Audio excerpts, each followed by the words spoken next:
Welcome to RX for Rest, the podcast that takes sleep seriously, and pharmacy even more so. I'm Adrian and together with Gareth Evans, we explore how better sleep starts on the high street. This podcast is for healthcare professionals. It is designed to inform discussion, not to provide clinical guidance or individual medical advice. Always refer to current guidelines and use your professional judgment. So this is a bit of a different introduction because usually it's Adrian, the CEO of the BSPSS, that does the introductions, but it's my turn today. Gareth Evans, the president of the BSPSS, and today we're going to be talking about the Awake Check project that Adrian is involved in. And we also have a special guest, Dr Phyllis Murphie, one of the co-authors. That's right. So yeah, for myself, my first thing is, can we introduce yourself then? You're our first guest, Phyllis. The first ever guest on the podcast. You have a privilege. I am honoured. Thank you very much for asking me.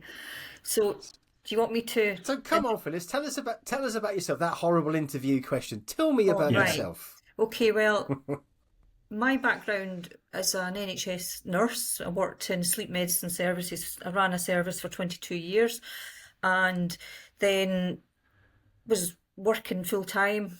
Did a PhD at Edinburgh Uni. Now have moved over and work 3 days a week part-time for the sleep medicine industry side of things, and also do my own independent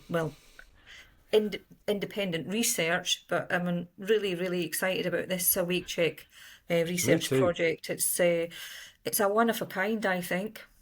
That's good to hear. It's cool. That's good to hear. That's what we want. It's exciting. I'm absolutely delighted and honoured and privileged and all the rest of it to be doing this. So let's talk about the team. Phyllis, I'm going to just keep tagging you. So, yes. So Phyllis, tell us why. Well, so first of all, tell us what it is and why it's special. Right. The Awake Check is a online survey, part of a research project. It's using validated tools like the STOP-Bang score, the Insomnia Severity Index, and the Functional Outcomes of Sleep questionnaire, which is a short 10 questionnaire that lets us know whether somebody actually may have possibly some comorbid insomnia as well as sleep apnea. And we have been very ambitious with this and going on to release this as a major social media survey across all social media platforms, including Facebook, LinkedIn, Instagram, TikTok, and one more, YouTube channel. Yes, so it's a 6-month study that just launched on the 1st of October. We're doing pretty well, aren't we, Adrian? Oh, it's absolutely roaring in, and it's fantastic. So yeah, that's great to hear. For a nice quick response for such a short time, because we're only a week past your launch date, aren't we? So to have that response 50, already. Over 50 today it's now 1:30 in the afternoon, and we've had 50 something responses in a day. It's because it's fast, it's free, it's evidence-based, and you get the individual gets something out of it. It is a research tool, undeniably. It is not diagnostic. But it is a research tool, and it gives the individual their risk, and suggests that they consult if necessary. I mean, healthcare professional, and there's resources how to find them. But it's of value to the individual as well. Yeah, definitely. I think that we know, from the paper that I posted this morning from Alexander Sweetman, who is one of our co-authors from Australia. He publishes on comorbid insomnia, also known as CAMISA, and the paper he published just in August there, I read it this morning, and the numbers are absolutely stunning for the amount of people that do not get help. They don't seek horrifying. Help. And there are some really good therapies out there, and for people that have both conditions together, it can be, one, you might fix the sleep apnea problem, but they've still got insomnia. How do you fix that? And we don't want these people relying on over-the-counter medications. And it's more Absolutely. And it's more than, Awesome. quote, sleep hygiene. There's a Yeah. whole lot more involved in that. So, Yeah. So in terms of, say, involvement, I mean, you mentioned, one eminent person apart from obviously your true selves. Who else is involved in the Awake Check project? well, I You like want to being mention your addressed as... connections first. Well, I like to be thought of as an eminent. That's very kind. But so I'll say, so let's just go from the top. C'est moi, and then joined by the illustrious Dr. Phyllis Murphie. And then and then after that, who do we have? Let's talk about Adam Rathbone from Newcastle University. He's a pharmacist, academic clinician, I think he calls himself, behavioural change and sleep and medication. And then Dr. Wolfgang Jackert, who's a professor of, he's a biostatistician at the European Medicines Agency. He's my PhD promoter at the Free University of Brussels, which this Awake Check is. It's a PhD research project, and ultimately the intention is to produce a published article. So let's just make that clear. Should have said that before. And then, so I'm going down, and then I think it's Alex. So Alexander Sweetman, Yes. who's he's Mr. Comisa. He's in Adelaide, in He's Australia. in Adelaide, Australia, and he can lay claim to being part of the team that named COMISA, comorbid insomnia and sleep apnea, and done some fantastic research in primary care and sleep apnea and insomnia together. And then we have Adam Benjerfield, a global superstar within Absolutely. sleep apnea. He's 20-year at ResMed as VP Sleep Medicine Research. Numerous very well published. publications. Big star. And then our last author, where it all came from, really, this project, is Daniel Perez Chada from Argentina. Tell me about Daniel, Phyllis. You know more about the man. Yeah, well, I met Daniel through my other role, and we started talking about his publication that came out in January this year. And what he did was he used the STOP-Bang score in a mass social media 6-week study in Argentina, and was able to get a massive response on people that had a STOP-Bang score that was high, that might signpost them to get a diagnosis of sleep apnea if it was actually there. So that study, when I read it, I was like, wow, that is just such a great piece of work. And then thought about it, then I contacted Adrian and I said, what do you think, Adrian? Because I know how much of an interest he has. So we kind of just morphed into this research team that has now got it's come together really. It's serendipitous. It's come together in a controlled way, but it's come together very, I suppose, rapidly, but I don't want to say that. But it's come together very well, and it's nice when things actually slot into place for once, because typically things don't. But it's come together really well, and I'm really pleased with it. Proud to be involved in this, and the objective is to try to understand risk in the UK, how common these conditions are. But it's all dependent upon responses. So, what can pharmacy do? That's it.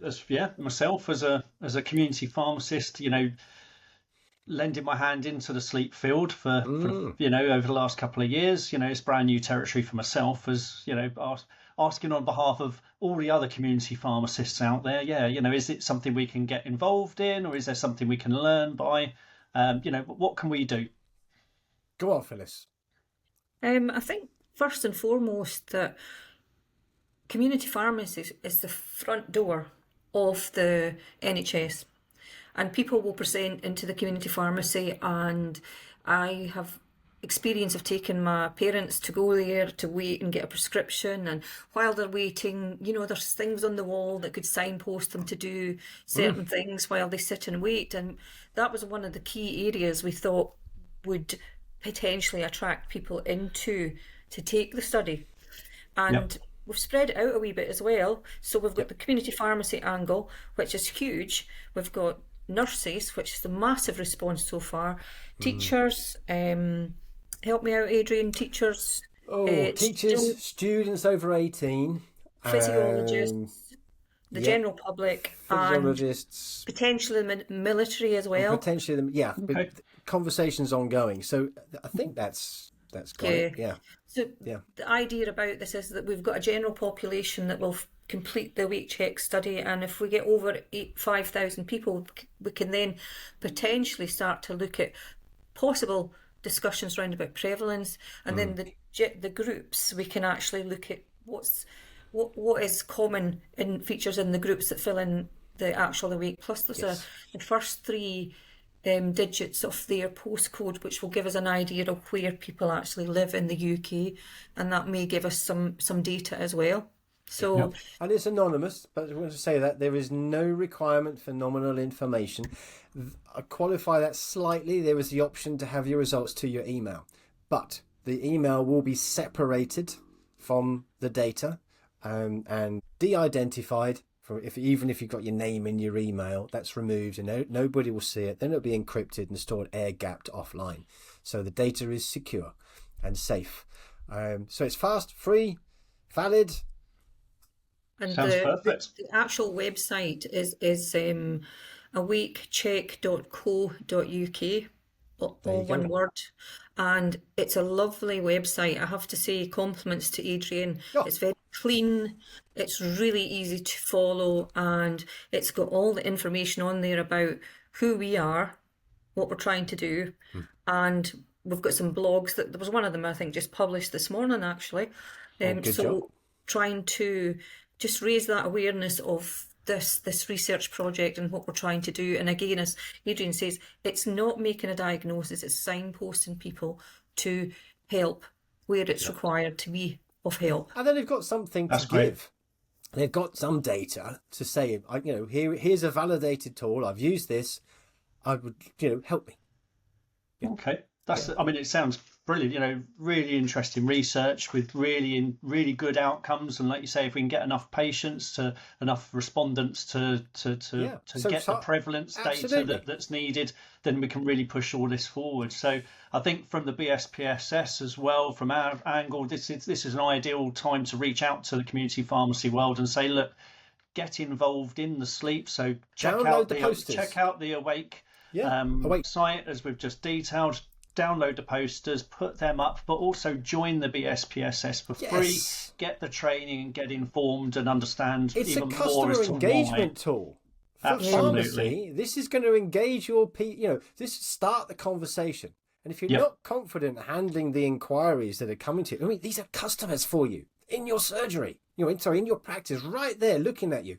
So you've got them.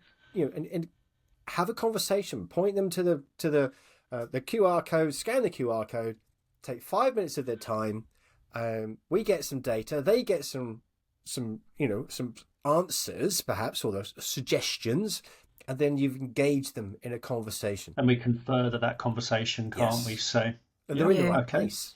We've had some really fantastic engagement already on our LinkedIn page. So the LinkedIn page is Awake Check, and we've also got our own profiles out there. So we've had some really good engagement already from interested parties that think this is a really, really good research project. So and you can add your voice if you want to back this. We're not wanting your money. This is a research project, but if you're interested and you think it's a great idea, it doesn't matter who you are, you can add your voice to it. You'll see on the website, add your voice, put a line as to why you think it's a good idea. It's pledging support and for the concept of understanding how common these issues are across the UK. All right, on that note, let's wind it up. Yeah. Thank you very much, Dr. Phyllis Murphie, for joining us. Yes, thank you. It's fabulous working with you, Phyllis, and thank you. And our first ever guest on the podcast. You are the first guest. Woohoo! Oh, very nice. I'm very honoured. Thank you. Oh, brilliant. All right. See you Lovely again. To see you. And subscribe wherever you find your best podcasts. Look for us, RX for Rest. Take care. Bye-bye now. Take care, everyone. Bye. Bye. That's it for this episode of RX for Rest. We hope it's given you something to think about or even sleep on. If you enjoyed it, tap follow and share it with someone in pharmacy who's ready to take sleep seriously. And if you've got thoughts, questions, or just want to be part of the conversation, then join us on LinkedIn. Come find us. See you next time.